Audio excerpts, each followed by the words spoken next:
Dito natawa ako sa sinabi sa akin ng nakatapat kong Pakito. Dito kasi nakita ko nasa mid lane si Pakito kaya inabangan ko siya dito sa may bush na to kasi alam kong dito siya dadaan. At ayun nga dito siya dumaan at sakto naman may petrify ako kaya ang mangyari dito mabibigyan ko siya. Tapos dito tama nga bang ulit ako sa may bush nag-aabang ako ng pwedeng bigyan. Ang kaso nga lang si Pakito na naman yung dumaan kaya siya na naman yung mabibigyan ko. At pagkatapos nga nun sinabihan niya ako dito na karmahin ka sana.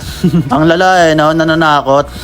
Ganito kasi nag-umpisa yun. Syempre pag si Pakito ang katapat mo sa XP lane tas gamit mo si Dirot, ganito ang gawin mo. Una, magabang ka muna sa bush na to para kung sakaling mag-cut lane siya, mapigilan mo. Kapag nakapag-cut lane kasi yan, maaga yan makakapag-rotate sa mapa. Pwedeng manggulo yan sa jungle nyo, kaya dapat mapigilan mo. Pero kung hindi naman nag-cut lane, punta ka na sa lane mo, okay lang yan. Ang mahalaga, nakasigurado ka. Okay, kapag si Pakito ang katapat mo, pwede ka naman mag-fighter emblem para hindi ka na masyadong mahirapan sa kanya. Pero pwede ka rin naman mag-assassin emblem. Kaso nga lang, pag naka-assassin emblem ka, dapat ikaw lagi yung nauunang kumombo sa kanya. Kasi kapag naunahan kanyang kumombo, pwedeng mabigyan kanya. Kasi alam naman nating lahat na napakasakit din talaga ng Pakito. At ang Pakito nga na nakatapat ko dito, naka-assassin emblem din, malamang magdadamage Pakito yan. Malambot lang yan pero napakasakit niyan kaya mag-iingat ka pa rin sa kanya, basta unahan mo lang siya lagi. Pero habang hindi pa level 4, ganito ang gawin mo, i-poke mo lang siya ng i-poke kapag lumalalim siya, parang ganito. Ayan, hindi ka pa kayang bigyan yan pag hindi pa siya level 4. Kaya samantalahin mo na yung pagkakataon na yon. Wag mo siyang pagbibigyan na makalamang siya sa'yo kasi mahirapan ka talaga dyan pag nakalamang siya sa'yo sa early game.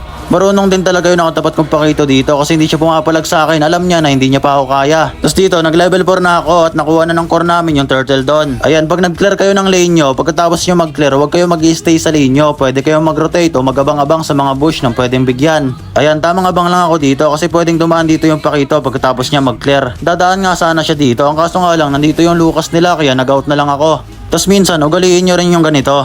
Dito kasi nag-aantayan kami ni Pakito kung sinong unang lumabas. Syempre kung sino yung unang lumabas, siya yung unang mapopoke. Kung gagawin nyo rin to, dapat nandito kayo sa bush na to para kung sakaling may dumalaw sa Pakito, makita nyo para alam nyo kung magbabak ba kayo o papalag kayo. At nandito nga si Cyclops, mag-isa lang naman siya at malambot lang to kaya sinunggabang ko na. Mabibigyan ko naman siya doon, ang kaso nga lang mabibigyan din ako ni Pakito. At nga pala pag naka-damage Pakito rin yung nakatapat nyo, pagkatapos nyo buuhin yung Fury Hammer, pwede nyo buuhin agad yung Dreadnought Armor para hindi niya kayo basta-basta ma-burst. At kapag may petrify kayo, huwag kayong matatakot sa Pakito, basta gamitin nyo lang ng maayos. Parang ganito, timing lang lagi ang pasok. Pag nakita mong nag-skill na yung Pakito, pagkakataon na yan para sunggaban. Tapos dito, may turtle na ulit. Syempre, tutulong tayo dyan kasi ang trabaho natin dyan, mag-zone o mag-vision. Pero dito, hindi na kumontis yung mga kalaban kaya rumekta na ako dito sa may blue buff ng kalaban. Para pagkakuha ng core namin sa turtle doon, rekta na siya dito at kunin nyo na rin yung blue buff ng kalaban. Tapos dito, tingnan nyo, may dreadnought armor na ako. Sinubukan akong i-burst ng Pakito dito pero kinulang siya sa damage kasi nga may dreadnought armor na ako. Malaking tulong talaga ang Dreadnought Armor sa early game pag burst type yung katapat mo. Yung mga physical damage siya. Tapos dito, nandito na yung Lucas, tiniming ko lang yung pasok ko kasi medyo bawas yung buhay ko. Nabigyan naman namin siya doon kaso nga lang mabibigyan din ako. Tapos dito na nagsimula yung kalbaryo ni Pakito. Nakita ko kasi siya dito nasa mid lane kaya ang ginawa ko, nagabang ako dito sa may bush. At ayun nga, dito siya dumaan. Sakto naman, may petrify ako. Kaya ang mangyayari, mabibigyan ko siya doon. Tapos dito, balik na ulit sa lane, tamang clear lang ako. Lagi ko nang sinasabi to na pagkatapos nyo mag-clear, mag-rotate agad kayo o magabang-abang kayo sa mga bush ng pwedeng bigyan. Ayan, kinuha ko lang dito yung crab tapos nag-rotate na ako at nagabang ako dito sa may bush ng pwedeng bigyan.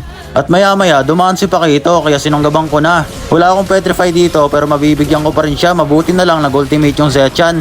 Nakarespo naman agad yung mga kasama ko dito at mabibigyan namin si Lucas. Ang kaso nga lang, mabibigyan din ako. Pero okay lang kasi good trade naman yon. At pagkabuhay ko nga dito, nag-chat na yung Pakito, ang sabi niya, karamahin ka sana. Di ba ang lala? Grabe ka naman manakot boss, parang ayaw ko na nga bigyan si Pakito dito eh. Ang kaso nga lang, pagpunta ko dito sa may LBM, nandito na naman siya nakaabang at ayun, mabibigyan ko na naman siya doon. Ang kaso nga lang, mabibigyan din ako dito. Grabe tong Cyclops, sana kailan na to sa akin eh. Dapat ito yung kinakarma eh, no? Hindi, joke lang. At ayun nga, nakuha ng mga kalaban yung Lord doon. Tapos sabi ng Pakito dito, karma na talaga bahala sa'yo, Dirot.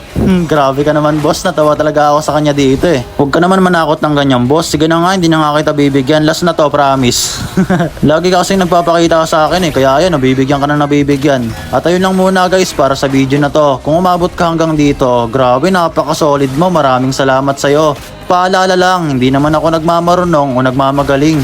Tinuturo ko lang naman ang kaunti kong kaalaman. At para lang naman to sa mga baguhan dyan at sa mga nahihirapan pa na gustong matuto.